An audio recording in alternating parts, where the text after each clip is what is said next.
I think it's 9 o'clock. So I would like to welcome you to the 14th class on the UBC Ecosystem Modeling course called FISH 501. And today we're going to hear about integrated ecological-economic models, socioeconomic too. And I would, however, like to start off by recognizing that UBC is at Coast Salis territory, and as such we recognize that we are at the ancestral, traditional and unceded territories of the Musqueam, Tsleil-Waututh and Squamish peoples. And I would also like to remind you that the recordings are available at the Ecopath YouTube channel and on the Ecopath Facebook page. Further, the lectures, apart from today's, which I'll get to, are all at this Google website, the course website, and you can go and find the lectures, the tutorials, the assignments, and various links. And there's also a Slack channel that you are most welcome to join. If you don't have access to it, please just email me, or if you have access to it, do use it for discussions, questions, and so on. And today's lecture will be available here after the class. We just, there was a bit of work going on, and it's a big one, so it's a big file, so it takes a little bit of time to get it all done. But it will be there after the class today. And that brings us to Santiago de la Puente, that I would like to introduce. I've known Santiago for about a decade, from back when he was a student at university in Lima. And he was working with his advisor and mentor, Patricia Myluf, on a number of different projects, and really neat things going on there with Anchoveta and others. And this included a stint for Santiago to the Ministry Fisheries in Lima. That's when Patricia Myluf became Minister of Fisheries down there. So he came to UBC some years ago with a very unique background, and while he's been here, he's done a master's. He's now doing a PhD on socioeconomic modeling. And if I should say something more, it is he's addicted to data. He really loves to get more data, and that's a very dangerous thing when you work with ecosystem modeling. You can be, you can be focused on actually getting more data and what you need from a model. But he's actually managed this in a remarkably good way, and has, because of that, some really interesting analysis that comes out of it. But we'll hear more about that as we move along. I would, however, now, before we start on Santiago's presentation, like to first of all ask if there are any questions that relates to the last class we had on Tuesday. And also we have 3 introductions to papers that we forgot to do on Tuesday. So now they can come as kind of a refresher instead. But I'm happy to take questions first if there are any.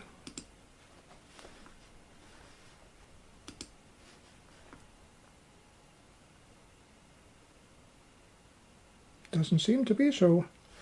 In that case, see, the first paper we have is the Dave Chagari's paper. Cecilia, are you there? Yep. Yeah, so I am introducing the Dave Chagari's paper that we were supposed to read on Tuesday, which was titled The Relative Effects of Multiple Stressors on Reef Food Webs in the Northern Gulf of Mexico, Revealed via Ecosystem Modeling. So there was a few really interesting things about this paper. The first was that it looked at how multiple different stressors in the ecosystem, how multiple different stressors were impacting an ecosystem. And so It examined the impact of commercial fisheries, commercial fishery, which was one stressor, as well as the Deepwater Horizon oil spill, which occurred there, I think in 2010, 2011, as well as pairing that with the lionfish invasion in the region. And so to do this, they built an Ecopath model, and for the Deepwater Horizon oil spill, they used forcing functions to kind of simulate the effect of mortality, that had on multiple different groups with multiple different species and groups within the system. And for the lionfish invasion, they actually added the lionfish as a fishery into the model to so that the base model didn't have lionfish in it, and it could be the predation resulting from lionfish could be modeled as like kind of a fishery catch instead, so that the initial model where there were no lionfish would balance. And so the model allowed for the estimation of the impact of each stressor individually, as well as their combined impact. And it kind of looked at all of these in different combinations. And so I thought this figure 6, kind of simulated, kind of showed what they were trying to accomplish in the paper the best. And so this is just a multi-panel figure of 4 different ecosystem indicators and showing the effect the different combinations of each stressor had. So if you look, the black line is the combined effect of the fishery, lionfish invasion, and Deepwater Horizon oil spill on the ecosystem. And the other scenarios are different combinations of 2 or just 1 of each of those stressors. And I thought it was really interesting to see how the combined effects they were cumulative or synergistic,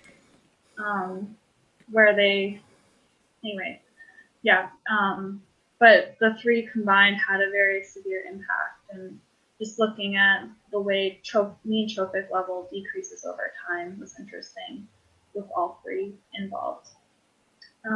That's kind of what I had. Thank you very much, Emma. Or Cecilia, because I'll say Emma because Emma is next. And before Emma starts, I would like to mention that she'll be talking about a paper that was written by Adrian Dahoud, who was a PhD student of Kim de Mutzert, and who died along with her husband in the diving boat fire down in California in 2019. Adrian Dahoud was a very talented and fantastic colleague, and this was a tragic loss. That's means I'm going to pass on now to you, Emma, to talk about Adrian's paper. Okay, so yeah, I'm going to give a quick introduction to this paper. So the goal of the study was to create a dynamic trophic model for the Western Antarctic Peninsula, and specifically to investigate how big of a role sea ice was playing in the ecosystem. So they were particularly interested in sea ice and krill, partly because the only commercial fishery in the area is krill fishery, and the krill population is thought to be driven largely by sea ice. And so what they did was they first created a mass balanced food web model in Ecopath. They then fitted time series from 1996 to 2012 to observed biomass trends. That's how they calibrated the Ecosim model. And they used 3 different types of time series data. So they had the biomass trends of 8 monitored species, fishing effort data, and also environmental conditions, which were input as forcing functions. And they had a few different environmental conditions, but they were particularly focusing on sea ice. And and so their main results was that driving krill with sea ice really improved the model. When all the forcing functions were included, I think the total sum of squares decreased by about 65% compared to the uncalibrated model. And then this figure right here just shows how much better the model fit when sea ice was accounted for. So the gray lines you can see are the simulations when the sea ice forcing was not included, and then the black lines are the simulations that did include sea ice forcing. And you can see for the most part, the black lines fit the observed biomass trends a lot better. There is an exception in the upper right-hand corner, but they did also mention that sea ice didn't capture all the variability in the ecosystem, so that might be one explanation for that. But yeah, that's just a very brief overview of the paper. Thank you very much. And John, you were going to talk about one of Lynn Shannon's papers from the Benguela. Alrighty, can you see that? Yeah, thank you. Alrighty. So this was a paper published by Lynn Shannon in 2020 about the South Benguela Current just southwest of South Africa. They modeled the model had 48 taxa and 31 fishing fleets. And then within the taxa, sardines were by far the most sensitive in any of their trophic interactions. They made up, I think, about 40% of the most sensitive trophic interactions. They had top-down effects on phytoplankton, but zooplankton had strong bottom-up control over them. They had bottom-up control over seabirds, while predatory fishes had a top-down control over the sardines again.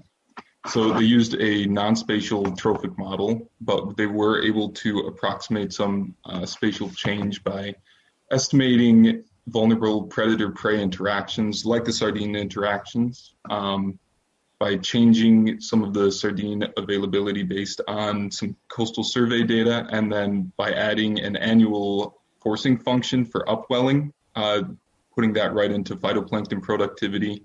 However, they did make a note that before they wanted to use this for management, they would need more strong spatial data to put into the model.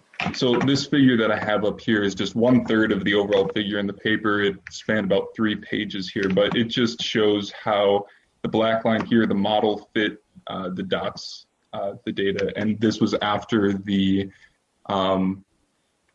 it was the sardine availability function was added. So it fit, I think, 30-something% better than prior to that function. Thank you very much, Tom. We have one more. Carly, do you want to introduce the value chain before we start with Santiago's presentation about it? Sure. So awesome. Yeah, so I'll give a little introduction to valuing seafood, the Peruvian fisheries sector, with authors by many here, Leigh, Santiago, Jerome, and other authors as well.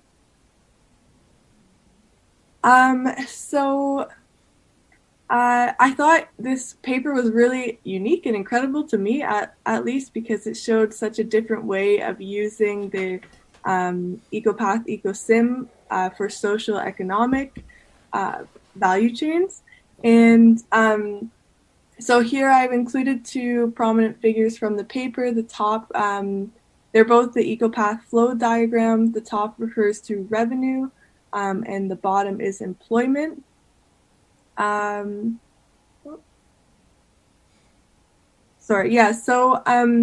Using Ecopath and Ecosim in this socioeconomic dynamic gave the opportunity to perform mass balance analysis on these social institutions.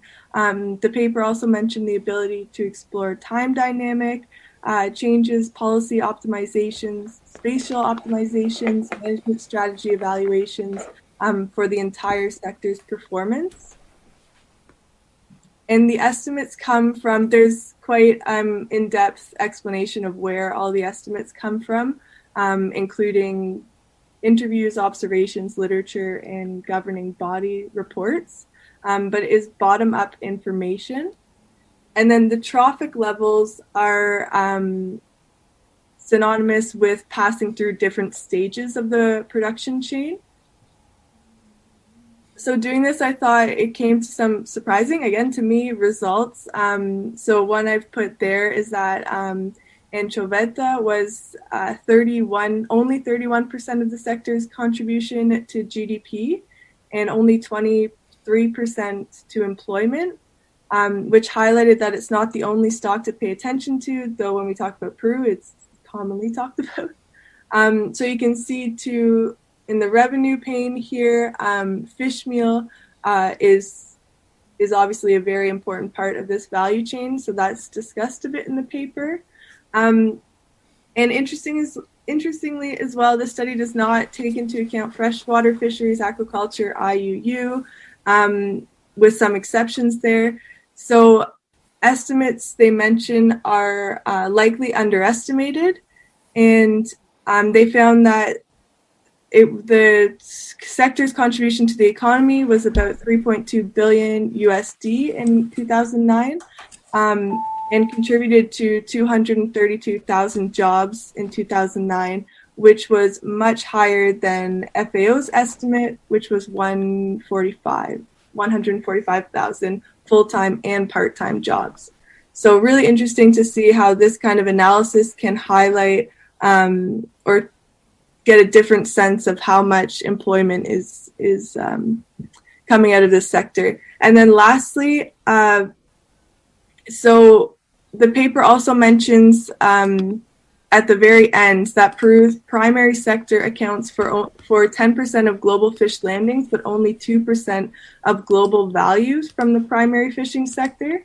So it suggests an idea that switching from fished anchoveta for direct human consumption rather than fish meal could improve the value for Peruvian fisheries, which I thought was a really interesting point. But yeah, overall, I just thought it was such a unique use of the technology and just really thought-provoking of how we can use it in different creative ways. Great. Thank you very much, Carly. And that means we're ready for Santiago now. Thanks, Carly, for that introduction. And thanks, Leigh, for your introduction as well. Like, honestly, I think that Billy is the greatest Dane I've ever met. And he's by far an amazing mentor, and like all of this work would have been impossible without him. Today, I'm going to be talking about ecological-economic models, particularly the EWE plugin, the value chain plugin, and how it can be used to move towards an operationalization of ecosystem-based fisheries management. However, before we start, I'd like to acknowledge that I'm talking from Lima, Peru, and I'm in the ancestral territories of the Ishma, Lima, and Inca cultures. This that you see in the picture is an archaeological site called Pachacamac, which was occupied by many different cultures over a 1,000-year period. However, it was kept as a highly spiritual place and used for the adoration of the sea by all of these different cultures up until the Spanish conquest. With this in mind, I want to think a bit more about oceans and fisheries, and we need to internalize that fisheries are systems, and they are complex socio-ecological systems that are interacting through multiple cultural, ecological, economic, and social components. Most of the work over the years has been done to improve our understanding on the ecological components of the system. However, the implementations of fisheries management actions, from harvest control rules to no-take zones, will have social, economic, and cultural consequences, not just ecological ones. Thus, we need to develop indicators or performance metrics to adequately assess whether or not we are achieving the broader ecological, social, and economic policy goals, moving from good intentions to actually achieving results. So from the traditional future yields and stock rebuilding and conservation objectives to stuff more related to employment, revenue, food security, social justice. Our current lack of these indicators is definitely limiting decision makers' capacity to adequately assess trade-offs among conflicting management objectives and understanding the full uncertainty behind them. What is mostly done to assess the consequences of fisheries policies or changes in the environment is to use a model that predicts how something will affect the catch, and then multiply the catch by its off-vessel price to estimate the value of the fishery. Sometimes models also consider how such changes will affect fishing costs and effort, but the impact of the drivers of change is only addressed based on the value of the fishery. Based on the different lectures that we've had and the literature that is available, but this is something that Beth, Jason, Dave, and Jacob mentioned. There is kind of consensus that to make EBFM an operational concept, it has to have three main characteristics. It must be an objective-based management approach with high stakeholder participation so that all relevant parties can explicitly define their management objectives and comprehend the nature and implications of uncertainty before deciding on a course of actions. It has to rely heavily on modeling initiatives to produce robust predictions of ecosystem-level responses to alternative harvest strategies applied simultaneously on various ecological components. And it has to be an adaptive process, where the success of management strategies is monitored and periodically assessed, identify whether the implementation of management actions produces the desired outcomes, or if they reveal additional trade-offs or unintended consequences. So more efforts are evidently needed to characterize the human dimensions of fishery systems and foster their inclusion in EBFM, not just for direct users of the resources, but also for the indirect beneficiaries of fishery systems. But what do we understand by human dimensions? A recent literature review on the various interpretations of this human dimensions concept and its linkages with small-scale fisheries in our protected areas found that researchers used at least 6 different definitions and to approach the research on human dimensions. And this is grounded through 35 components. It can be grouped into 5 categories, like governance dimensions, social dimensions, political dimensions, economic dimensions, cultural dimensions. And most of the research is focused on the economic and the governance categories, and the least attention is received by the social and the cultural ones. However, mentioning and describing a component and modeling it are very different things. Nonetheless, we currently have, I'd say, an arsenal of integrated ecological-economic models that have been developed to shed light on the socioeconomic impacts of management actions as well as conservation initiatives. There is no such thing as a one-size-fits-all. So it's this diversity of models can help us understand many different components of this human dimensions. Moreover, these are tools that help us develop a shared language to communicate ecological concerns using indicators that are useful to decision makers and key stakeholder groups. For example, in my experience in the government, talking to politicians in terms of jobs and the sector's contribution to gross domestic product was a lot easier for them to grasp than talking about biomass or catch or like the recovery of an endangered species. These issues are things that they take to heart, they understand, and that they can even discuss with their constituents.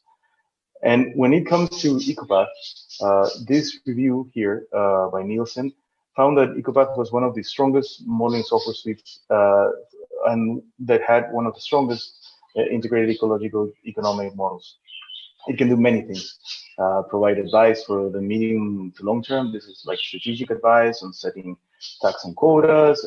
It has multiple ways of entry. It is dynamic in relation to model coupling. And the strength is perhaps the scope and its ability to incorporate changes in the economic system back to the ecological system and vice versa. These are very strongly developed modules, and they were developed together precisely for this. Yet, again, there's no such thing as a perfect model, and that's okay. As Billy says, models are not like religion, and you can have more than one, and you should not trust any. So there's other aspects that other models do that EWE cannot. For example, the single métier or agent-based models can help us understand the rationale behind certain decisions that fisheries will do in regard to policies, and that is something that we are not there yet.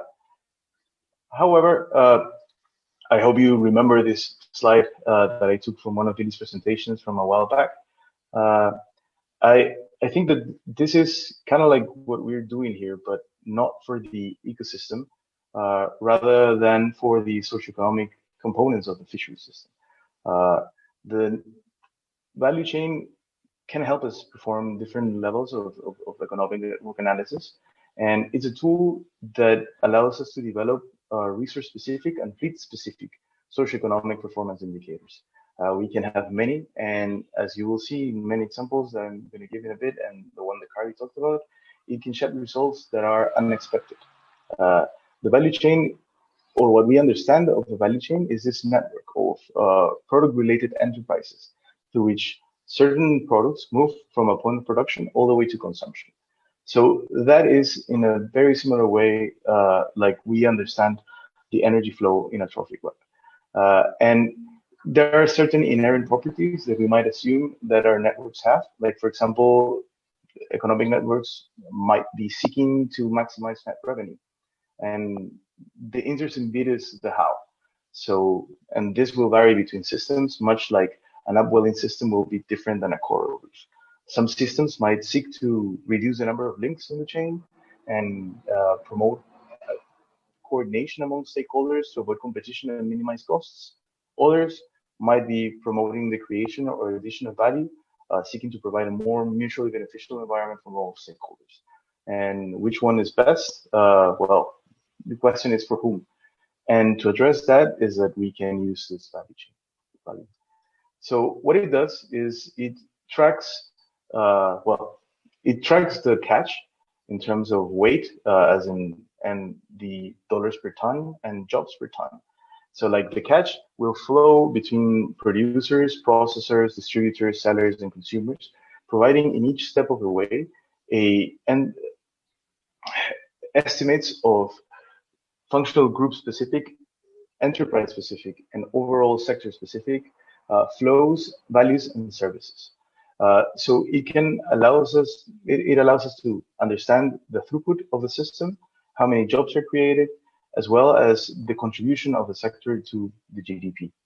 And one key issue here is that it also provides us multipliers. And economic multipliers are very interesting things, which allows us to understand the combination of activities that happen inland and at sea, and how they relate to each other in terms of creation of jobs and income. So we can understand, for example, that two species might have similar prices. So if we catch similar amounts, their value will be, again, similar. However, they can have very different multipliers. So one might be used just for subsistence or direct human consumption without any processing, whilst another might be processed in many ways before it's exported and consumed abroad. And both of them will have different multipliers. So this plugin also allows us to test or address what if questions. What if there was a change in the catches by a certain fleet, product of, let's say, a policy or environmental conditions? Or what if there was a change in the total capture production of a function group? Or what if there was a change in the value chain structure? So like if we use resources for a particular thing rather than another. And the neat thing is that it works with Ecopath, with Ecosim, and with Ecospace, and that we can link this with many other plugins, such as the MSC plugin that was mentioned before. So how does this work? We understand that we have ecosystem components of the EWE model that are coupled with enterprises. These enterprises are the different producers, processors, and whatnot. The effort of the producer, such as the fishing fleet, provides a feedback with the ecosystem, impacting its like fish abundance and catches. At the same time, the value chains from other sectors, such as tourism or like additional resources like guano, for example, which are bird droppings that are used as fertilizers, can be included. This allows us a lot of leeway in what we can include in our system. However, not all industries are directly included, like, for example, shipping or wind farms. That kind of like is not easy to model with this. And what do we understand with producers, for example? Let's say, when we talk about the value chain components, producers are the starting point. And we are dealing here with métiers. And for example, to understand this, we see fishing fleets as like honestly combinations of vessels with similar characteristics that use common fishing methods that target similar species and have similar fishing operations. That allows us to group them because they'll have similar cost structures. And some types of aquaculture can also be considered as producers, particularly if these types of aquaculture are not dependent on feed. We also have processors, such for example, as like different industries like canning, curing, freezing, reduction plants, surimi production, and many other ways that we can process and process fish. Some types of aquaculture can also be considered as processors, like for example, tuna ranching or uh, aquaculture production that requires the use of large amounts of feed. We can have processors that are linked to other processors. So a tuna produce like a farm can then can send fish to a freezing plant. So that is possible. We also have distributors, which are the middlemen, the truck drivers, the shipping companies, people that are taking fish from one bit of the chain to the other. And we can have two kinds of distributors. Some might be brokers, and some might actually be what we understand as distributors. Brokers, or at least from what we understand by brokers, are enterprises that do not buy or do not purchase the resource. They are just moving it. So they do not assume the risk of not being positioned elsewhere. If you're a distributor, you have actually purchased the resource and then you're taking it to be sold at a different point of the chain. We also track the sellers, which can be seafood wholesalers, local markets, supermarkets, many restaurants, and this can take again many shapes or forms. And for consumers, we also track who's eating the fish and whether it's a local or a foreign consumer. And the complexity of the value chain will vary depending on the system, the data availability, and our research questions. For example, 3 value chains that have been published here show very different approaches to what we're doing. Billy's paper on 2011, it's a completely straightforward value chain, very, very simple. And Elena uses a more complex value chain that allows us to understand much more about what's happening in Bahia Formosa in Brazil. And the paper that we wrote with Vidi for Peru has a monster of a value chain with tons of interactions that were really a fascinating project to be part of. And for each kind or for each enterprise, let's say for each box in the value chain, we need to have certain data to put in. It's just like a functional group, in the sense that we need to understand which one is it. So like we have to provide an identity or a name. We need to know the products that they generate, and we value these products not just in terms of tons, but also in the value that they generate. Like for example, the dollars per ton that they create. We also input whether or not they have subsidies, and we also include the costs, which can be fixed and variable costs, but we are scaling them to products, which means that, for example, fixed costs are those that are independent of effort. So, for example, the capital investment, or how often do we do more maintenance to our boats and whatnot. Whilst variable costs depend on fishing effort, like fuel or the amount of ice that we will purchase. And so what we're doing is trying to make everything relative to the amount of products that we have for each independent enterprise. And we do the same thing for jobs, but we don't need to make anything, like we don't need to cook much numbers there, because like it's just how many jobs are there per time. And we track both workers and owners. So everything must be scaled to products. So how does that look and what does that mean? For example, here I'm showing you one of the input tables that you will see in EWE, and I want to highlight a couple of things here.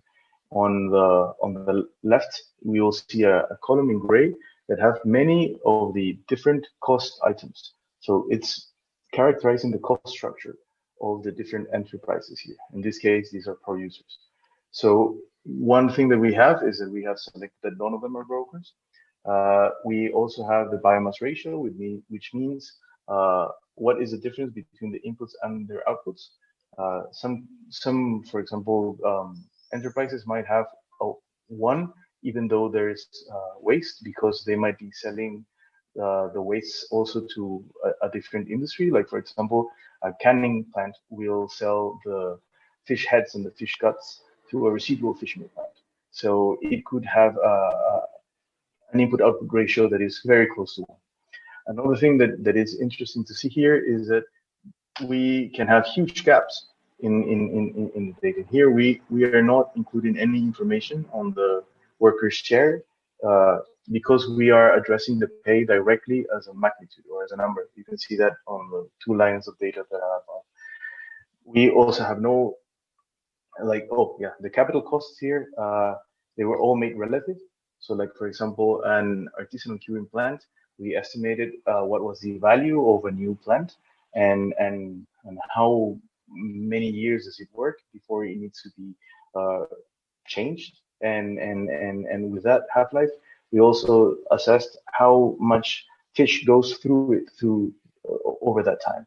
And with that, we can produce an estimate of dollar per ton. Like in a year, how much fish will go through it, and what are the costs of that capital investment when we're including all of that fish. And that's how we get the capital costs. Then we have blanks because there's either lack of data or because we have not found the information. And this is something that we have to address in the sense that socioeconomic data is very obscure and companies don't tend to be transparent. So when they are I'd say very careful of their information. So it's okay to have gaps. In this case, there's a lot of information, but if you only have a total cost structure, you can include that in just one of the boxes, and the model will still calculate the costs of operation. If you have no idea of the costs and you just have the value of the fishery and a multiplier value of how is the value ratio changing as the product moves through the chain, you can use that and talk about revenue rather than profit. So it's okay to have different data and different levels of data. So don't stress about this. And also you can include the number of workers and segregate those by females and males, which is interesting because this is a really cool way to add visibility to female labor in fisheries, which is something that I'll talk a little bit later today. So what happens between the enterprises? So these are linked by changes in the input-output ratios as they're tracked using life-phase equivalents from producer to the last element of the chain. And as inputs for this, we need the product value from producers, which can be obtained directly from the off-vessel price and entered in the ecosystem model. For all the rest, like the production input ratio, the proportion of inputs, the product value, as in dollar per ton, or the value rate, all of that must be input directly. And as we flow from products, from producers onwards, we have to fill some information that tells us what's happening to this. For example, in this case, we have sharks, pelagic sharks that are being caught by longliners. And there are multiple ways that these can flow through the value chain. The way that they are spread, or like how they are divided between components, that's something that we put in the biomass ratio. So most of the catch by longliners here is going to fresh seafood wholesale. And then the second largest bit of it is going through middlemen to freezing plants. And one thing that you'll notice is that there's a 1 for the value ratio, which means that what we're telling the model to do here is to use the product of the off-vessel price and the catch to estimate the value of that transaction. If we have different prices for different flows, we can differentiate those here. So let's say that we would say that the price of pelagic sharks that go through to industrial curing are lower than those that go to the middleman for freezing, right? We could put a 1.1 or a 0.9 or a 3 or a 2. Like, it will depend on how you scale your data based on the system, right? But it's always important that the biomass ratios must add to 1. So this is describing how things are flowing. And another example is, for example, the anchovy fishery that is caught by seal crustaceans, and all their catch goes directly to a fish meal plant. So you put a 1, and again, there's a 1 for the value ratio. And then you need to also understand what's happening with the rest of the groups. So for that, what we do is we pretty much do the same thing. We have our map of the value chain, and we have the value ratio and the biomass ratio, or in some cases, we can put the exact number of the value of per ton of a product. For example, in the top one here, you can see that the canning plant sells fish residues to the residual fish meal plant. And those are going, so like 60% of what the canning plant is producing is fish meal residues. And these have a value of $40 per ton, which is different than the product, so like cans that are being exported or sent to foreign markets, and they represent 14% of the production of the canning plants, and they have a value ratio of 9, which means roughly that the price of a can will be roughly 9 times the price of the inputs of the can, right? So this is kind of like you parameterize the model. And honestly, this is basically it, and it will differ depending on the kind of data that you have and how you want to move forward with it. So I thought that it would be nice to try things with Anchovy Day to see how we do this from scratch.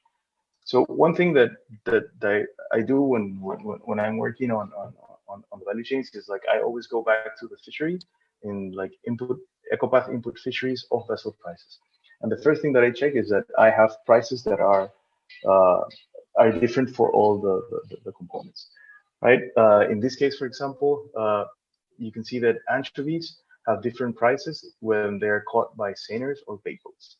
And that, again, it's okay. It could be the same price, and you could have different values in the value chain. There's like multiple ways to address this. But the first bit is make sure that you have an off-vessel price for the different functional groups, and that you have them set correctly with the fleets that are catching them. If you have a bunch of fleets, then it's the next part comes easy, which is you go to Ecopath output tools value chain. And you can see here that I've ticked that I want this procedures to run with Ecopath as well as Ecosim. You can select whether or not you want your results to be aggregated or unaggregated, and this can be aggregated by fleet or by functional groups. You can set to automatically save a CSV file. Like, there are multiple options. But when you're at the value chain, I suggest that you go to the flow, which is down the menu, and then you can click on create producers for fleets, which means that it will immediately connect the ecosystem model that you have, or the fleets in the ecosystem model, with the value chain. So like, this is setting the starting point. Who's catching what fish, and now what's going to happen with this. So you can see on the right that there's a menu that says section details. You can rename the group and input some data on here to start parameterizing the value chain. However, I first like to create a structure, or like a skeleton of the chain. So I start creating producers and distributors and wholesalers, and it's inevitable that you will screw up when you do this. Like, it happens all the time. So you can change the nature of an enterprise simply by going to first selecting the enterprise that you want to change. In this case, distributor 4. I'm going to change that into a wholesaler. and then you just follow the menu and it changes. And you can have many different things in your chain, but once you have all the enterprises, I like to make sure that they're adequately named. And again, this might be a neat time to start putting some information here so that you can scale things up. But if you want to do this in a single hole, like it's easier to just copy the tables from Excel. And that's kind of my cheat sheet, but I'll show you that in a bit. But from here onwards, like it's easy to create the links between the different parts of the chain. So you would select the enterprise that of your choosing, and then put link, which is selected on the menu right below where it says basic input in this frame. And you click on the group or on the enterprise that is sending the fish to the one that is receiving the fish. So you will get here a link. And once you do that for the whole system, you will have the basic structure or the basic flow. And you'll notice here that trawlers and seiners are colored in the flow chart. And that is because we need to specify how the landings are distributed between the producers and their supplies.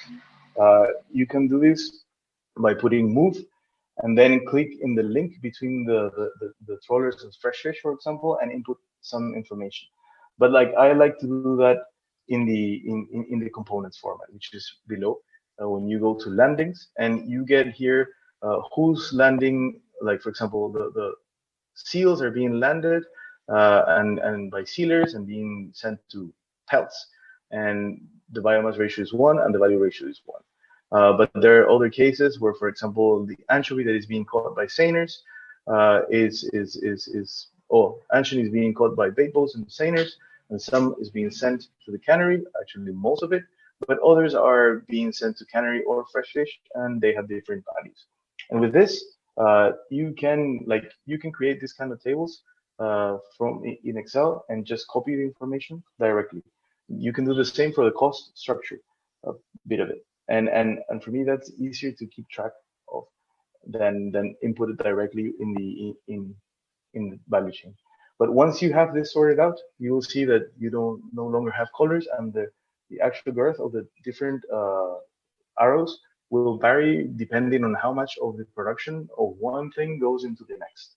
So with this, you have the skeleton of the chain. Remember, we've inputted no costs here, and we only have biomass ratios and value ratios for the initial bit, like the fresh fish, canneries, everything from the processors onwards, it's pretty much set at 1.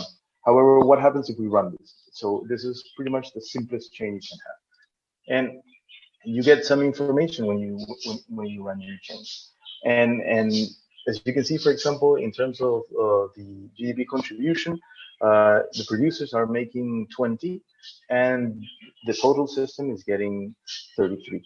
So you can see here that for every $20 made at sea, 13 are made on land, right? But because we don't have any information here on the jobs or the number of female workers or how many dependents we have, the value chain will not report on that. I mean, this is smart, but it's not a mind reader, right? So it's important to see that there are lots of gaps, and this is okay. This can also help us understand where we should be focusing our research. How can we, like, I don't know, fill some of these holes? But before we continue on that note, I'd like to talk a bit more about what's underneath the hood. So, like, how are these outputs calculated? And there are 4 internal routines that the value chain plugin has. The first one is used to estimate total revenue. And total revenue has 2 main components: the revenue that is derived from production for each enterprise and the revenue that comes from subsidies. Again, this revenue is estimated by the weight of products multiplied by the revenue of the different products that you can have. This can be agricultural products, industrial products, energy products, or revenue from services. For example, Billy always tells us that there are some plants that, for example, because they're powered, they also power the grid of a certain area, that like rural area, right? So like, for example, that energy that they're selling to the grid can be inputted here as part of the revenue that they get from producing fish, right? At the same time, you can have subsidies, and this can be energy subsidies, which are mostly something that allows you to reduce your fuel costs, or other types of subsidies. And with this information, you will get an idea of what's the actual revenue that you have here. But also you need to understand the costs. And the costs are, that's the second bit of the routine. The costs have many different components. You can have costs of inputs and operations, that again, they are the product of the weight of the products, plus all the different items of the cost structure.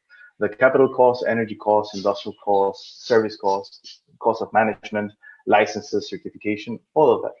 You also have costs of observers, and these are expressed as how much you're paying an observer, like dollars per ton, and the observer rate, so like what proportion of the fleet has an observer, or like the coverage actually, and what's the weight of product. So like you also estimate the observer cost directly as a function of the weight of products.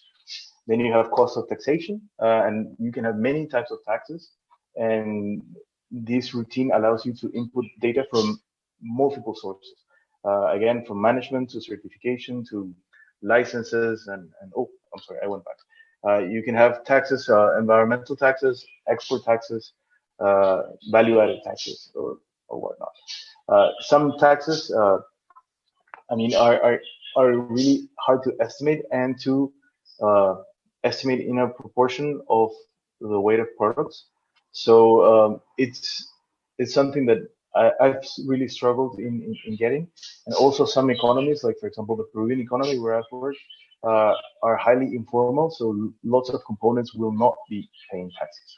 So you can even address questions of what if we increase tax collection in the value chain, how much more money could the country be making if we were to formalize aspects of the fisheries that are currently informal. So you also have to estimate the workers' pay, and you can do that in two ways. You can estimate the workers' pay as magnitude directly. So like what do you pay female workers and male workers, and you multiply that by the weight of products. Or maybe you can estimate if there's a share, and that's the value product per unit of weight, and you can estimate if there's a share for the workers, and segregate them by sex.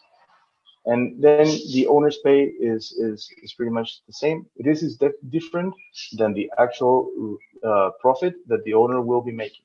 For example, there are some cases where you have, let's say, a vessel owner that owns many small-scale vessels, and he will have a crew with a captain on that go fishing.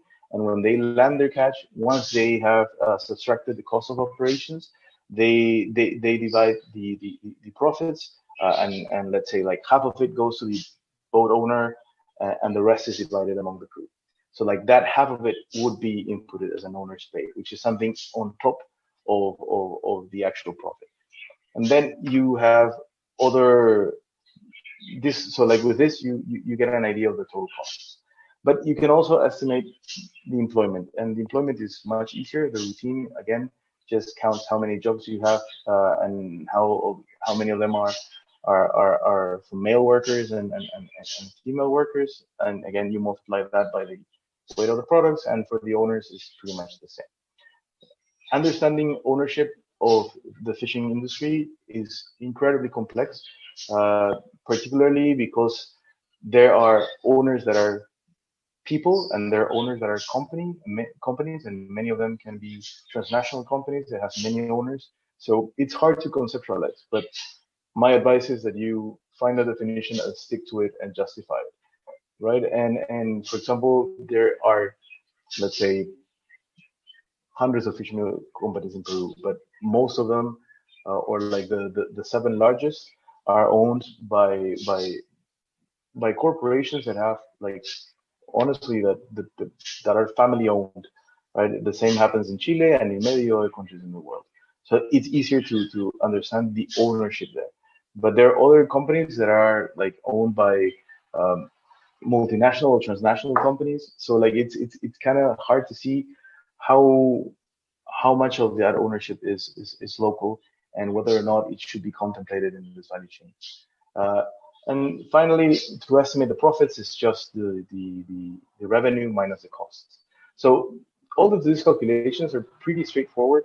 And honestly, the toughest part of it is getting the data and making it work and trying things out. And one thing that I've noticed over time is that it is very easy to come across with information from interviews or from reports that will result in negative profits for some enterprises.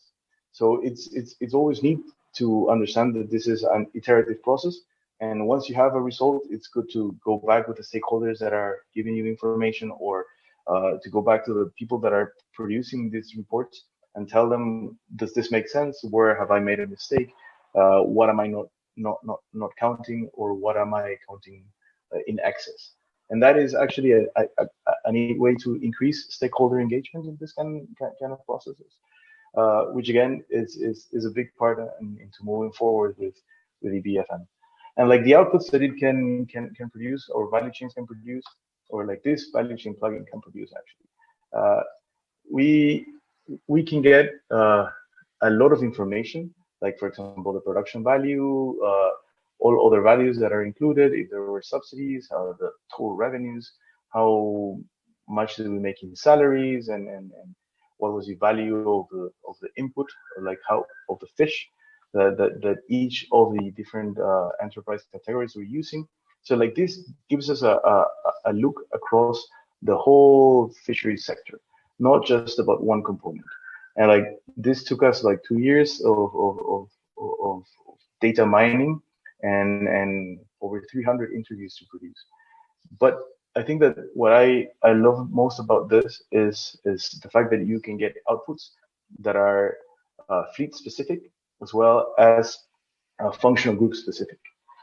This kind of detail is pretty epic in comparison to common assessment of input-output models. Most input-output models that are normally used in economics to estimate multipliers have a different approach, but much coarser resolution. For example, a great paper on this is one that was published by Deacon and Sumaila in 2010, and they did a global study of fisheries sector multipliers. And one thing that we found is that our multiplier was very similar to the ones that they had estimated. However, because of the resolution that they were using, they missed the whole breakdown by fleet and by functional group. And this is kind of like a big deal because, well, the devil is in the details here. And the same species can have different multipliers depending on what they're used for. The economic multiplier for anchoveta used for direct human consumption is 1.82, and for reduction is 2.92. So like it makes sense that companies will seek to maximize profits and favor reduction in industries. Yet the government might desire to increase employment in the fisheries sector, which again is one of the good intentions that are listed in the laws that we have to improve. So it might make sense maybe to foster the development of a fishery for local seafood production and consumption. So which one is better? What should we do? And like, honestly, that's not for us to decide, but we can create the indicators that will allow decision makers to better understand the trade-offs that go between favoring one industry or another, or targeting one group or another. And the viewpoints of the different stakeholder groups will vary depending on who they are and what they do, and why just using the value of the catch and of the off-vessel price in this kind of assessments, or like the employment in the fleets, is not enough to understand trade-offs, right? So like we would estimate the value of the anchovy fishery versus the value of the reduction fishery versus the one that goes for the human consumption. Evidently, the one for reduction is always going to be massive, big, and receive all the attention, which is kind of what we see. However, the other industry, the one that goes for direct human consumption, is less studied and is less monitored and poorly managed in comparison. So this allows us to also address where the value is in the chain and where the jobs are in the chain. So like we can know, well, Carly pointed this out before, but like you would see, like, for example, restaurants were a big source of employment in Peru. Peru is like the South American capital of seafood, and our like gastronomy is amazing. And honestly, seafood is is a crown jewel of our culinary tradition. Uh, Yet, when the government is quantifying where this contribution to GDP is inputted in our economy, a lot of this information is placed in different categories. For example, the fleets would appear as the fishery sector, and in the case of Peru, the fish meal plants will also be considered uh, bits of employment and income that go into what is the primary sector or fishery sector. However, everything else, like canning, will go to the manufacturing sector, and its value and jobs are included in that category. And for example, restaurants and hotels that are using seafood, that will be in leisure or services. So like when we get to understand the whole flow and see what is the actual contribution of the sector, we can see the contribution across the economy, which is again pretty spectacular. So we can see where the jobs are being created and where the money is being generated as well. Again, fish meal plants, let's see here, fish meal plants produce virtually no jobs, but a lot of employment here. Restaurants produce a lot of money and also a lot of jobs, but a lot of money also comes from fishing plants that are exporting fish. And this kind of view of the system allows us to make better decisions just by understanding our system better. So where have we been using this plugin? And to take you through this adventure, Billy developed this a while back in 2011. And in this case study, or like in the first of his case study, he created this theoretical value chain for the South China Sea. And he linked the model with a simple value chain and tried things out. And for example, what you see in A is an equilibrium analysis for the tuna fleet. It's one producer, and we are just seeing how things are operating for them. And we see how the revenue, the profits, and the costs are being displayed, and how these ones are changing in respect to the effort of that tuna fleet. And one thing that we can see here is that profits become negative after we pass the mark of 2.2 of relative effort. So like that means that if we have the Ecopath baseline and we double and a bit that effort, we would be making our tuna fleet, it would be losing money, right? But profits would be maximized around 1.6 of relative effort. The next one, B, again, it shows us how the revenue, the costs, and the different components of the cost structure are being expressed in regard to the changes in effort of the tuna fleet. But now we're including processing, distribution, and marketing. And you can see that the profit becomes negative at a much larger scale. So like that only becomes negative after 3.5%. And the max utility, we get around 1.5. So it's pretty close to what our equilibrium tells us for the single assessment. When we see the total revenue, which is number C, or which is C, we see that this revenue is combined for the fishing sector in this equilibrium, but only varying the fishing effort of the tuna fleet. And the impacts on the other fleets are due to predator-prey interactions caused by changes in tuna abundance, right? And finally, D is the total number of jobs of the fishing sector, and you can see that as there's more effort, there are more jobs. But this is coupled with an idea that the more jobs that you have for a similar catch, you will probably be getting much lower income. Right, so this is where it all started, and Billy ended up writing another paper called MSY equals MEY that he loves, and many of us also find fascinating. But there are some critics, and this is a debate that is very worth it. Leigh argues that it has the best title of any fisheries paper that has been published ever. It's a GOTY from Fish and Fisheries. It's a very, very cool read. But then after that, we worked with the Peruvian case study, which Carl and I have already talked about. But like it gave us a lot of data, of very specific data. And with this, we then tried a what if question. So what if we use the catch of anchovy and use it directly in canning? So we transitioned like all of our catch that we are now sending to fishermen. Like for example, our current scenario, we were sending 4.6 million tons of anchovy to fishmeal plants, and only 86,000 tons to canning, right? And in the alternative scenario, we are sending all of it to canning production. And what we see is that we can make up to 179 times more seafood with only a 53% reduction in fishmeal production. And with this change, we could increase profits by 21% and increase the fisheries sector related employment by 183%. So this is pretty spectacular numbers. And again, this is a theoretical assessment. There are many costs that are not included here, and this should not be taken as we need to destroy the fishmeal industry and use all the fish for direct human consumption. But it really starts to shed some light in the kind of trade-offs that we see from producing one thing versus the other.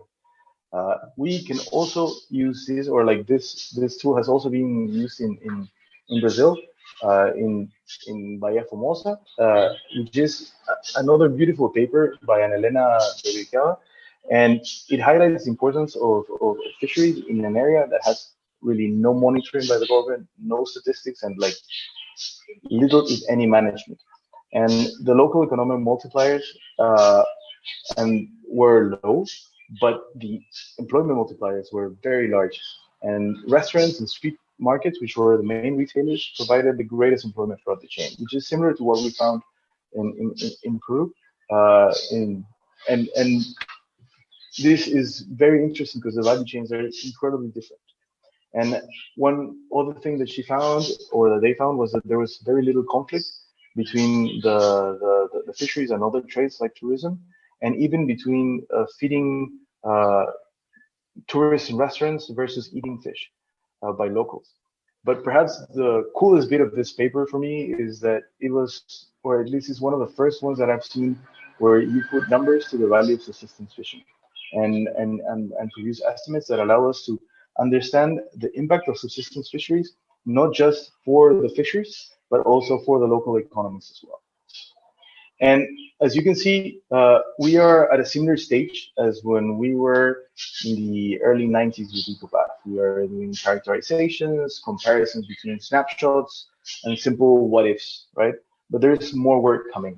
And there are a bunch of projects already underway. For example, Coll has been working with a team of people in Kenya, in Mombasa, where they are assessing the effects of the MPA implementation and legal fishing gear bans on the household economies, but dividing them between the impact that men and women will get.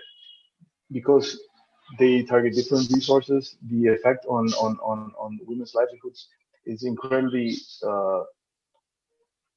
I'd say, challenging, whilst for that of male fishers is not really a game changer.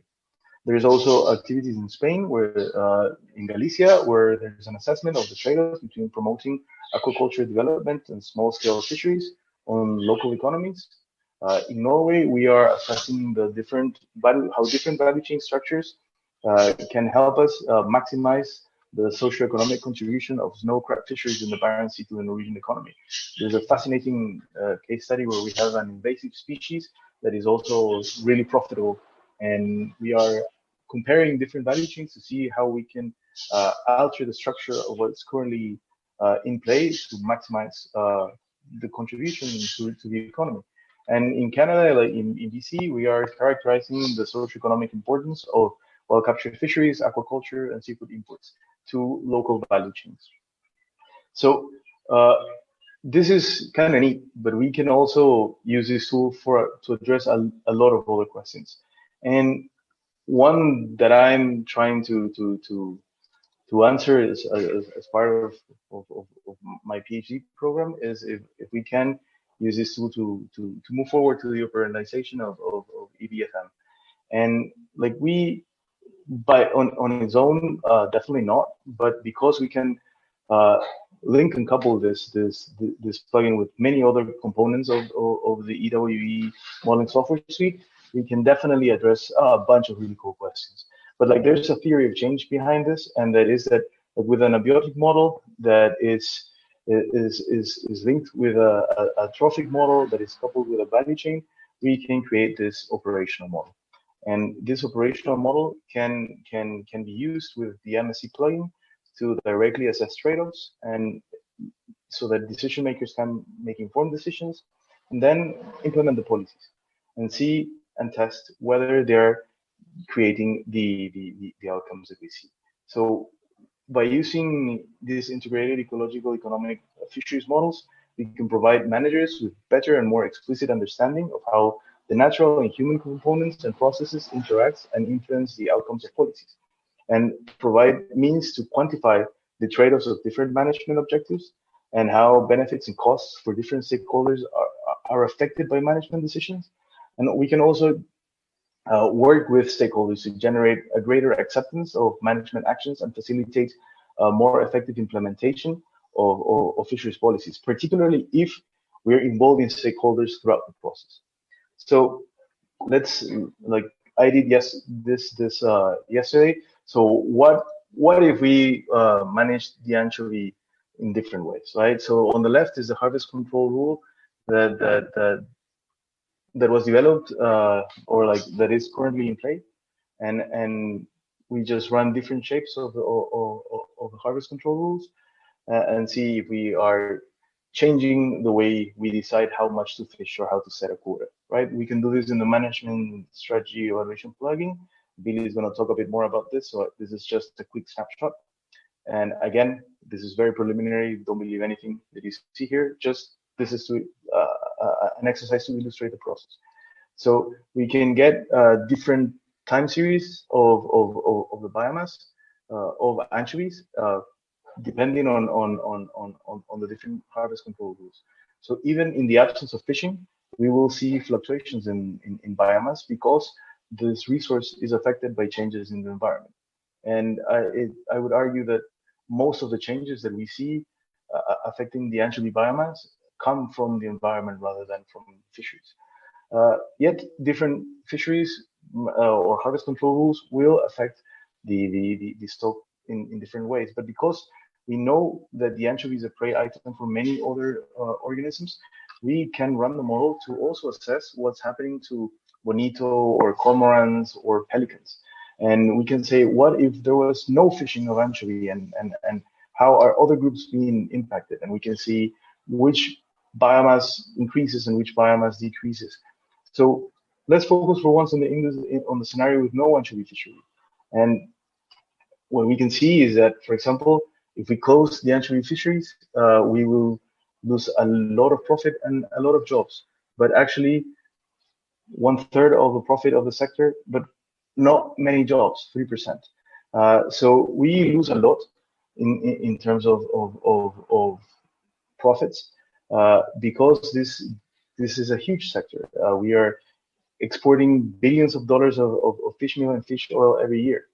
However, we are not gaining more in terms of the catches by other resources, because most of the components of the ecosystem don't have a significant change in the amount of biomass that we see. And like, compensation again here might be being I guess minimized by the fact that we have kept the current levels of fishing effort, which have been pretty problematic for many other groups. So again, this is just to get an idea of how things work. But we can assess the impacts of stopping an industry or changing a harvest control rule on the stock, on the ecosystem, and on the value chain, right? So this is I think, a very neat approach that we can start working on more closely. And what else can we use a value chain for? And I want to go back to this figure that I showed at the beginning of the presentation. And based on the descriptions provided by the authors and the capabilities of the EWE modeling framework, I believe, or I would argue, that we can use EWE to address questions of at least 16 out of the 35 components described here. We have, and this can be either consequences of changes in our model parameters, or modeled as results of fisheries policies. But we can get a good understanding of the costs and benefits of different harvest strategies, or like the value and magnitude of certain ecosystem goods and services. We can get an idea again of the non-market values of some of these resources, and pretty much characterize the history of the ecosystem, and how certain practices have changed over time, and how these practices have had repercussions in the economy and the society. But we can also see where the conflicts are emerging in terms of where are the who's winning more for each time someone else is losing. And we can quantify employment. We can try out different laws. There's even room to address gender, poverty issues, food security, and I'm going to talk a bit more of the last two. So, for example, I would like to feature the work that Sarah Harper has been doing. She's a postdoc right now at UBC, and she's been trying to illuminate the value and employment that women play in fisheries. And in most cases, they are considered shadow work, which means that they're either not valued or not considered. And this work has been following a value chain approach, as we can better understand, by following that value chain approach, where are these jobs happening or taking place. So, like, for example, in pre-harvest activities like net repairing, or like in harvest activities like coastal gleaning, or post-harvest activities like processing and trading food. So, like, everything is in the mix. And by following this structured approach, we can understand where we're missing data, and how can we move from data gathering to policy design. Again, I would like to highlight that there's this paper that Collect has been working on for quite a bit, that I'm pretty positive is coming soon, on the mama carangas in Mozambique, that is also dealing with a gender issue. But one thing that is neat here as well is that by understanding better the data limitations that we have, we can pretty much create the data, or start creating the data and monitoring the fisheries in a different way, to better include information that can improve gender inclusion policies in fisheries. So we can move from like entrenched gender blindness to gender awareness and inclusion. So again, value chains can help us understand this in a structured fashion. You don't need to use Ecopath for this, but honestly, you can address gender questions with it as well. And another thing that I'm pretty interested in is how we can relate production and how can we understand the trade-offs between making money or contributing to GDP and feeding people. And one thing that I've been doing is understanding what is the nutrient composition of different resources that we have for our Peruvian ecosystem. And when we multiply that nutrition composition by the edible yield of the fish and the catch, we can estimate the nutrient supply that the fisheries are creating.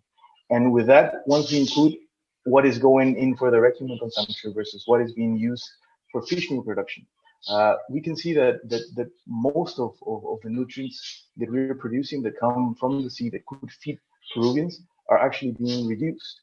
The difference between the two are the black line with a gray buffer, that's all of our catch, and the DHC, which is a blue line with a yellow buffer, that's the catch that remains for direct human consumption.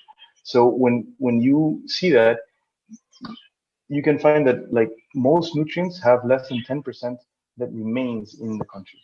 And given that Peru mostly catches anchovy, and that is a resource that is mostly used for fish meal and fish oil production, we're actually exporting high nutrients or fish that is very nutrition to different countries, like for example Canada or Norway, where it's used to feed salmon, which then feeds people that might not be in dire need of nutrients, as Peruvian kids. Like 11% of them are chronically malnourished. So this kind of approach allows us to understand what's happening there, but this is not enough. And when we include a population model behind it, and we include what's the nutrient requirements, we can do pretty neat things. And this is one thing that I'm showing on the left. You can see that over time, or over the last couple of years, we've been exporting somewhere around $1 billion US per year of fish meal. But if we convert that into nutrients, and we know how much we are demanding of proteins by Peruvians in that time, we can see that we've been exporting billions of dollars that actually come at the expense of feeding half of our population. And I'm not saying here that the fish meal industry is directly undermining the nutrient supply of Peru, because honestly, there's not a demand for anchovies as that can absorb the production. However, what we're seeing here is a kind of trade-off that is kind of invisible. The value of this export is appropriated by very few companies, particularly since the implementation of the capture programs that has increased the concentration of power in 2009. Yet, we are getting that a lot of these nutrients that could feed Peruvians are just going out. And when we compare like the price or what's the investment that each person should have to do to feed itself and comply with its nutrient requirements for proteins, for example, over time the prices of fish meal have made that this investment has increased for anchovy. And we're somewhere around $67. That means that if you have $67 and you can buy $67 of anchovies over a year, you can feed yourself and fully have a nutrition and fully satisfy your nutritional demand.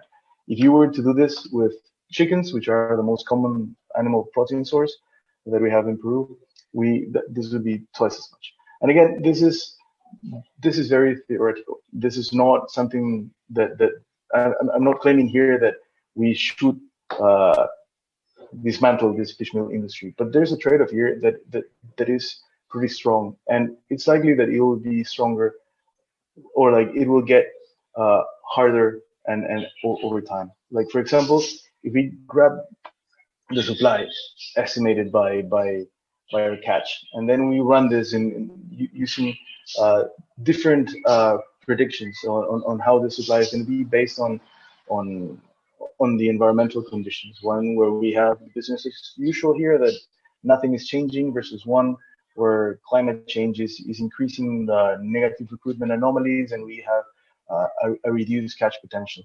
And we see how that production relates to the actual demand that we have based on an age structure model of the Peruvian population. We see that our catch of anchovy has been able, or would have been able, to fully satisfy our protein demand over many, many years. And currently, it could satisfy roughly 60% of our protein demand. But in the future, this could be somewhere around 30 to 15%, depending on how bad some conditions are. Yet, with a much larger population and even poorer conditions for anchoveta, managing anchovy for fish meal consumption or for direct human consumption could satisfy a significant portion of Peru's protein demand. And I think that this is kind of interesting to address, because moving forward in time where we have less resources and more demand for them, this is likely going to mean that we're going to have to change how we use the land and turn some rainforests into farmland, which again can release more CO2 and enhance issues of climate change and food scarcity. So overall, the impact of trying to promote policies that foster consumption might produce a more desirable outcome in the future. But this kind of approach is when we mix the value chain and with nutrition research. And like for me, this is something quite new, but like I find this quite interesting. and again, we can address issues of justice. So is it worth it for Peru that a very few companies are making a lot of money at the expense of the nutrition of many, right? So it's not for us to decide, but it's for us to show that there's a trade-off here and that it must be addressed. Peru includes in its regulations that we are managing fisheries to feed Peruvians, but evidently that is not the case. Before we continue, it's important to know that things that I've shown you here have very strong limitations, and I'm going to deal with some of the limitations that the value chain approach has, as well as I'm going to list some vampires. And with that, I mean the kind of things that Carl and Billy talk about. So the value chain approach is far from perfect. And as I mentioned before, we are currently at a level similar to where we were in the late 90s before Ecosim. So we are trying to predict the future based on a snapshot, and that is very problematic. But it is important to recognize that limitation does not impede us from testing things. But it's important to address the uncertainty that comes from feedback loops that includes those kind of issues. First, for me, one of the strong limitations that this approach has is that every métier will have upstream effects and downstream effects. Changing the catch will probably affect the investment or long-term changes in the availability of resources will probably affect the investment on boats, and that could have effects on the boat building industry.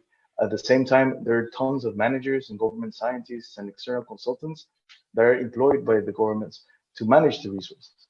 These things are not something that are easy to capture for the value chain, and we are including some of these issues in terms of capital costs or in terms of cost of management, but not necessarily the employment contribution. So the upstream effects of certain policies will not be properly described. The downstream effects, however, are much easier and much better characterized here. Moreover, there are some limitations with some assumptions that we have. So when we are predicting things into the future using Ecopath, we are projecting a cost income structure. So for example, dollar per tons or employment per tons or the number of owners per tons. And that seems to be a snapshot that is being turned into a motion picture but doesn't really move. So what we see is that on the left, we assume that the number of owners per ton is constant. So if we increase let's say, the inputs for the fishing industry, we would have a change in the number of owners that is proportional to this. However, when we see what we are actually experiencing, the picture is quite different. So what we have is a different trend completely. And when we are using this for projections, this is incredibly complex and this leads to unrealistic projections. So I think that this is kind of like the things that Jason Link and Beth Fulton were mentioning, that incorporating socioeconomic aspects into ecosystem modeling is a true pain. And like aside from the lack of transparency and data limitations, the modeling is also complex. We might find workarounds with this by inputting time series of like the number of owners that we have over time, and that will be good for assessments that are hindcasts. But still, we're not there yet for forecasts, at least for realistic ones. Or when we project things very long into the future, the likelihood that some change will have taken place is very high. And like there are some that I want to illustrate here that are common in what I'm seeing. I've been looking at, for example, input-output ratios for some processes, like the anchovy, for example. How many tons of anchovy do we need to produce a ton of fish meal, right? And there is a clear improvement in the input-output ratio. We are requiring less inputs to produce an output, and that is because of technology. We have invested in better boats. Which have insulated holds that allow the fish to be intact when it's being landed, And if it's crushed by the way that it's being landed, we have set systems that recover bits of fish and allow us to reprocess those remains that used to be lost and sent back to the sea. So like from crofter tanks to trommels that rotate and capture those fish. So technology matters a lot, and changes in technology will definitely change the input-output ratios, and we have to be wary of them. Not all of them operate in the same way. So there might have been more investment in some types of industries than others. Another common vampire in the basement is that there are signals in the system that occur at a delay or with a delay. So for example, in Peru, we've had regime shifts that have we've moved from regimes that were favorable to anchovies to those that were favorable to sardines and back to anchovies. And on the right, you have the different components or the different functional groups that are used for the canning industry. And what we can see is that from the start of the data or the time series up until like the late 90s, there was a sardine dominated canning industry in Peru. And then when the regime shift kind of happens, we have at least 6 to 8 years where we are shifting from one species to the next dominant species, which is anchovy. But in the middle, we have jack mackerel and chub mackerel that's suddenly becoming important. So why did this? Why is this the case? And there are many factors, but the main one, based on the interviews that I've seen, is that, or that they've participated in, is that it was available, and the machines that were used for cutting sardines could be easily adapted for processing mackerels, but not for processing anchovy. That required different investments, as well as changes in this resource also meant that you had to change certain regulations to better tailor how you fish anchovy for direct human consumption and create markets and a new supply and value chain. So who's going to send you the fish? How am I going to contact my producer? To which market am I going to place my production? So this lag is something interesting, because we shouldn't expect that a change in resource abundance will have an immediate reaction in the system, or the immediate reaction that is obvious from just abundance, right? And another common thing is regulations, and regulations might be ineffective and can lead to results that are fully expected. So this is the fishing effort, or like the size of a small scale fleet that we've had over time in Peru. And since the 50s to the early 2020s, we've had a massive expansion of the fleet. And we've had regulations that are trying to cap fishing effort going back to 2005. However, every step of the way, we have failed to fully comply and enforce these regulations. And we have much larger fishing effort. So if my model, my Ecopath model and my value chain was, let's say, for the year 2000, and I project things into the future, that simply the size of my fleet is going to affect all of my predictions, and I will be predicting higher revenues than the ones that I'm going to be seeing, because I simply have more costs of operations and more fishers that will get smaller salaries. Other issues to keep in mind are, for example, markets and telecoupling. We have really little capacity to predict. Let's say if a stock collapses in one region, how is that going to affect the economy of another? And markets have great ways of diluting and masking environmental signals, but they also have very easy and fast responses. For example, in South America, in Argentina, there was a squid that crashed, the Ilex squid, and this created an opening in the market. And simultaneously, we had an untapped or unfished jumbo squid stock. And suddenly that became overnight really the second largest fishery that we have in Peru right now. So those kind of things are things that are virtually impossible to model, and we have to be aware that they might come all the time. However, fleet dynamics here is something that other modelers have attempted, and honestly, Billy and Carl have already thought of it and included this in EWE. But this is not something that I've seen used a lot.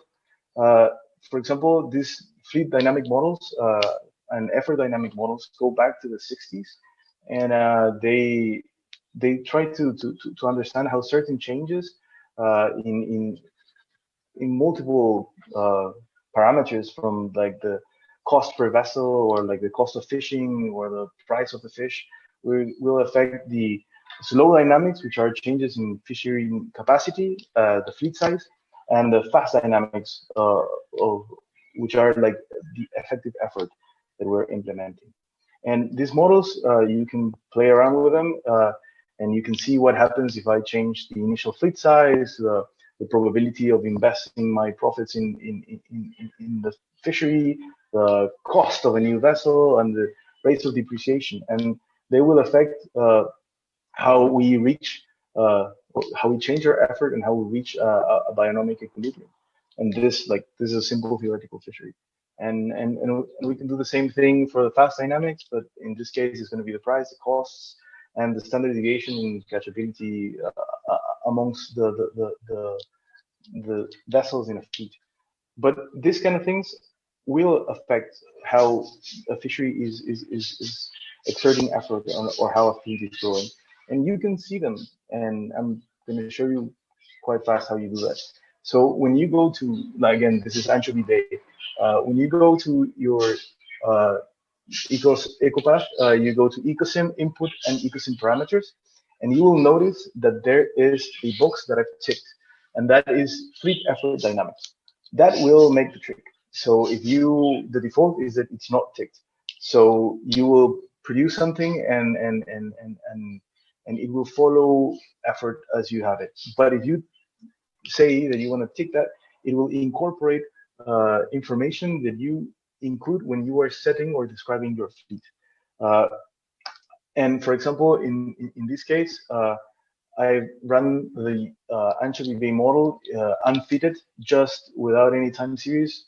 Just that is, what if we see this into the future with and without fleet dynamics? So without fleet dynamics, what we see is that we have initial high catches of like the fisheries, the shrimp fisheries produce very high value at the beginning. That means we're catching a lot of it, and that leads to a crash on its population. And then you don't see that stop producing value or actually being present in the system. However, if you are including effort dynamics, the system self-regulates in the sense that the fishing effort and the fleets are scaled to sustain a fishery that is profitable. So this will adjust, by adjusting this effort, Anchovy Bay becomes a shrimp and anchovy producing bay. And trawlers also readjust their effort favoring cod production. And because of these things and prey dynamics, the whiting production decreases when you compare the runs that are not using fleet dynamics with the ones that are. So there is pretty much endless potential with Ecopath. And I know that sounds big, but there's lots to do here. And like Billy and Carl and Jerome and Joe have put so much effort behind this modeling platform that we can really do a lot more than what we expect, and particularly a lot in the social economic aspects as well, not just the fisheries aspects that we traditionally address. So let's stop here and take a breath. And we've covered a lot of topics and materials today. So this EWE modeling software suite has really huge potential, and not just in addressing what we are currently addressing as per human dimensions, but also addressing many other things. And we can explore these dimensions directly. So fisheries decision making will definitely require addressing technically irreducible trade-offs amongst policies and policy objectives whose scope often encompass activities happening both on land and at sea. So just dealing with value or of vessel prices or things that only describe the producers will not be enough. And the value chain plugin generates socioeconomic performance metrics that are useful for politicians, on top of the classic ones that are preferred or used a lot by fishery scientists and managers. And this is a great tool to engage stakeholders. And in my experience, it's a back and forth. You go and produce something, you show it to them, then they say it's wrong, then you go back and work it on it again, you go back and they say it's wrong again, and then you finally find consensus or find areas where there's inconsistencies between what different stakeholders think. And that can allow us to validate our assumptions and assess the veracity of our results. And stakeholders should definitely be engaged in the process. And I think that on its own is a great way to advance EBFM. So this is a tool that is still in development, and we're currently working to make it more robust under uncertainty and increase its predictive capacity. But collaboration is something that is really, really promoted here. So if you have an idea on how we can make this better, please shoot us an email and let's work on it. And none of this work would be possible if I didn't acknowledge all the amazing, beautiful minds that are smarter than me that work with me and that have been helping me like improve my skills with EWE and with understanding the social and economic dimensions here. And yeah, if you have any questions, please shoot me an email, or like if you place some in the chat, I'll gladly answer them. Thank you very much, Santiago. That was impressive, an incredible amount of information. Outstanding. I think I have one comment first, and that's not to you, Santiago, but it's to the many here that may end up working on fisheries management, and as such, the importance of recognizing that what we do in fisheries management has implications for people, and that's jobs, that's income, that's employment, that's social aspects, and that making that, as you were, I like the graph where you showed the invisible and making things visible. One of the things that the approach that Santiago has been talking about can help with is to make it visible what consequences are of management interactions. If we close a fishery, if we restrict a fishery or open a fishery, it has implications. And I think it's really important to stress that. Also, I would like to mention that this is actually the first time I've seen anyone present the fleet dynamics in EWE. And it's there, and it's actually, there are many things there in EWE that has not been fully explored and utilized. So this is a good example of this. And one more thing is, I mentioned when we started that Santiago he's a data hoarder, he has addicted to it, he needs to have his daily fix of data to really get him going.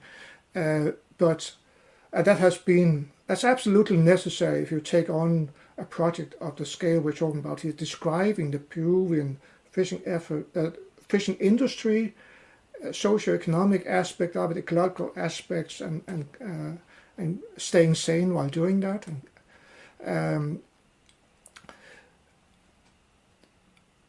When you are into that, I want to do it. Yes, you need a lot of data. But Santiago, you hint to it, but you can actually run the value chain with much less. So let me bring that back to you. Yeah, so the value chain can, I guess that to run it, you only need the skeleton, like the flow, and understand basic things about value addition and biomass ratios. And those kind of things are available in many government reports even. I was surprised to see that there's a lot of information that is already there for the Canadian government that you don't even need to go to obscure papers the ones that I had to go for the Peruvian case study, or like now that I'm looking at the Norwegian papers, there's a lot of really neat things, but with basic structures, you can say a lot of the ecosystem, a lot of what's happening in the ecosystem. And it's important to note, and like perhaps the most important bit is that the same fishery can produce very different multipliers depending on how it's used, and a same fleet can have very different impacts depending on what it's catching. So it matters, and linking things together really illustrates a whole variety of possibilities.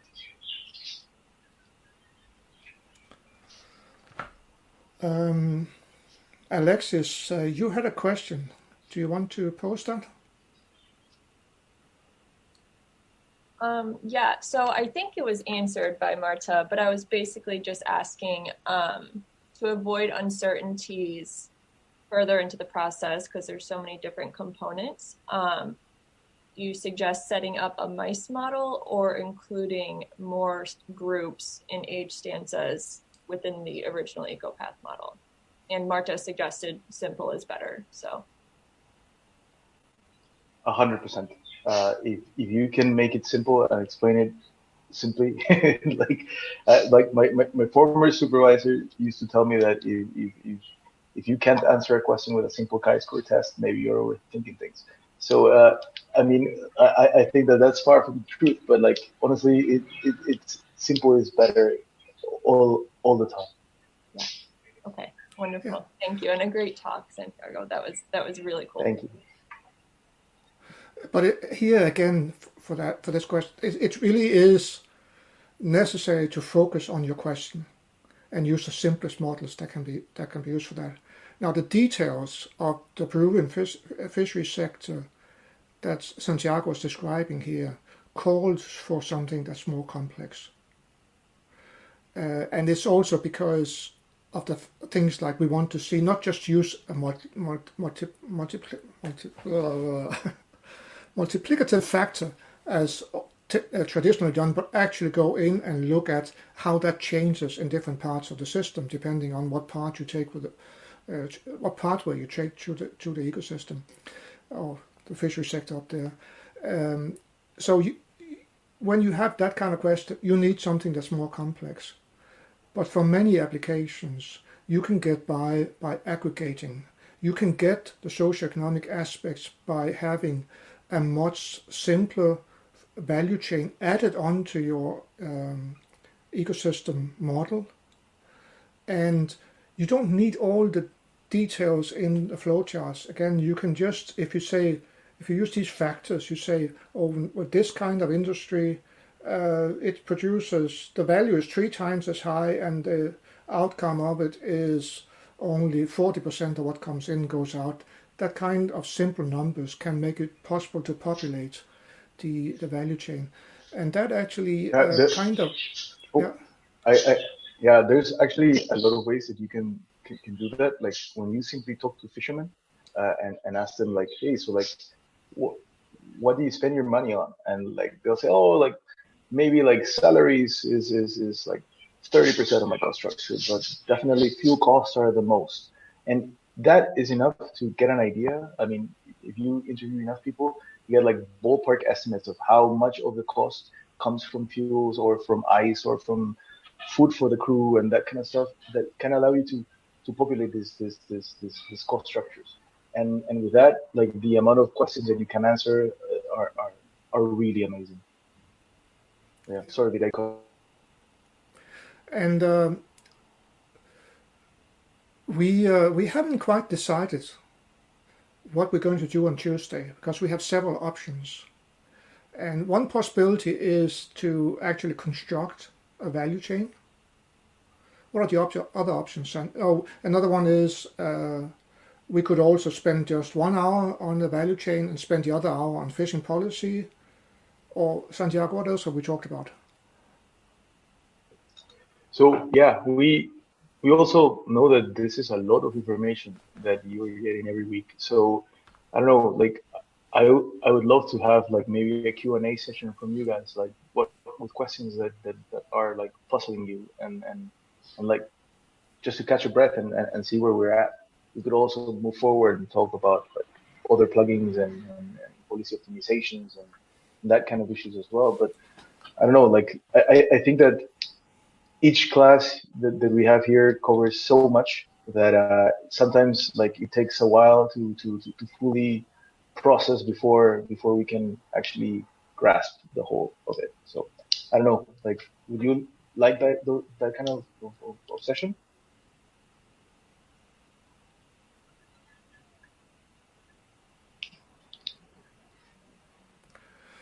So I think Mimi has a question that relates to where you're getting your input from. I presume your model is very hypothetical or that's not based on real data or anything like that. But Mimi, do you want to ask the question or should I read it up? I'm not quite sure if you're on. Yeah, hi. Yeah, Santiago, that was really interesting. And I was just wondering, how are you incorporating stakeholder input in the process? Because you said that in your research you plan to work with stakeholders throughout, but I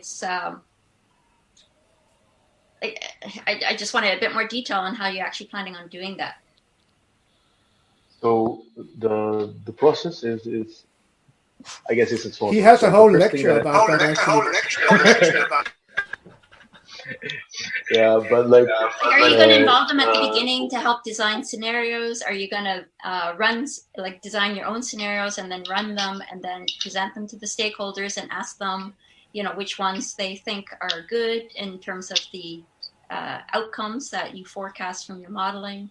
I think that's will be really interesting to know how you're going to do that, because it obviously resonates with research that I'm doing. So it's and it was interesting to learn that you're working also in Norway. So maybe offline we can talk further about that, because that's obviously where I am right now. So that'd be quite interesting to learn more about what you're doing.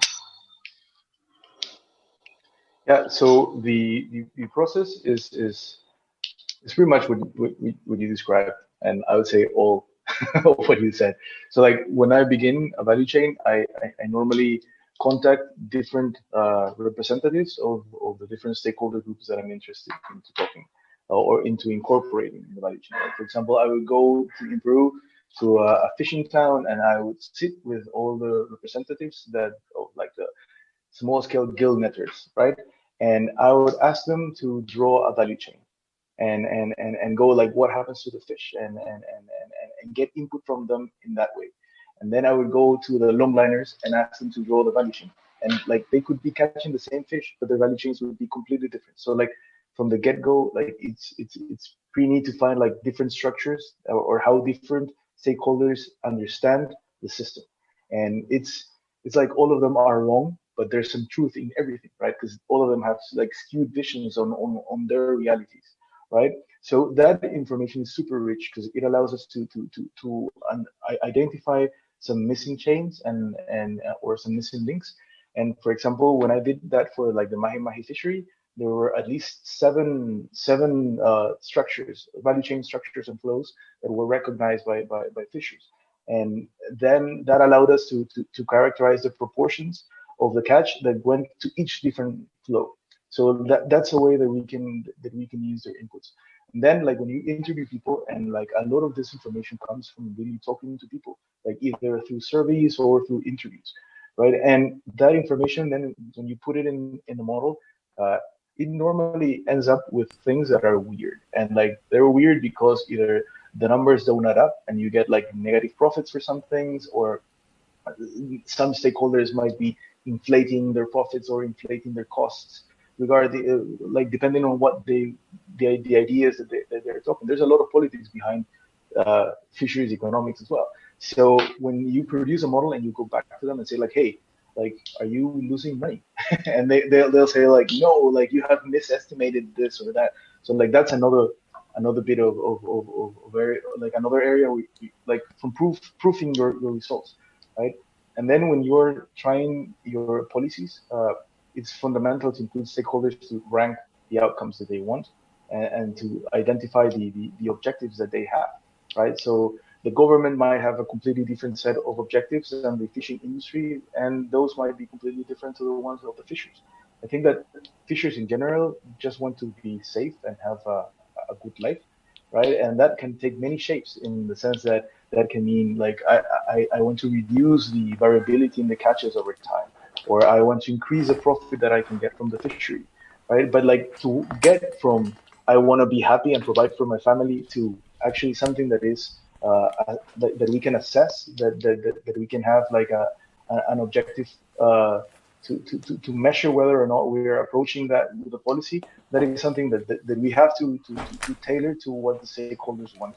So I mean, I would feel like a total fraud if I just go to a place and say this is what you need to do. Like who the hell am I to say that, right? So for that we definitely need their input all over the place. And yeah, this is such a rewarding kind of methodological approach. Like the amount of times that I've ended up having dinner with fishermen in their places, and I mean, it's just been amazing. And like now I have like Facebook friends that are fishers all over the place, and I get information of what's happening with a daily on a daily basis with them. And that is also a cool thing that you can establish informal ways to communicate with people over time. And again, by talking to people, there's legitimacy or like it increases the legitimacy of your work. So I think that that's definitely a must. Yes. Great. So maybe I'll pick it up with you later, the conversation, because I would love to see if you would like to do a value chain analysis in my project with the modeling. So, and just to learn more about what you're doing. Thank you very much. Yeah. So for this analysis, Santiago has actually traveled the entire coast of Peru, which is long, conducted hundreds of interviews. So the material that goes into this is really outstanding. Maybe we have one final question here from Noelia. A very interesting and complete presentation. I was wondering if the scale that you are using can vary the results that you get. Related to that, do you think it is advisable to apply this approach in local communities? Yeah, definitely the scale matters. We have been trying this in Peru as well. When we compare, for example, the value chain of a province with the value chain of the country, and the multipliers in a single province might be very different for the same resources, right? And this doesn't have to be a country value chain. You can have a regional value chain, a local value chain. The challenge then comes at the information level, because there's a lot more data that is aggregated at the country level, but finding local information which is disaggregated for your particular town or your particular fishing port, that might be challenging and require more filtering. But and Elena did that for the paper on Bahia Famosa, and it yielded wonderful results. So definitely try it at the local level. You can again have many value chains, and the more you have, I'd say the merrier. You learn from comparisons. So yeah, go for it. Yeah, Helena's work is a really good example. She interviewed an incredible proportion of the fishermen in that province. And again, we are getting to 11 o'clock here. Again, this building that cooperation with fishing communities is really important for us recognizing that we are dealing with livelihood, not just ecology when we are managing fisheries. And with that, I would like to close this session here and thank you all, especially Santiago, for what has happened over the last couple of hours. It's been a pleasure. Thank you.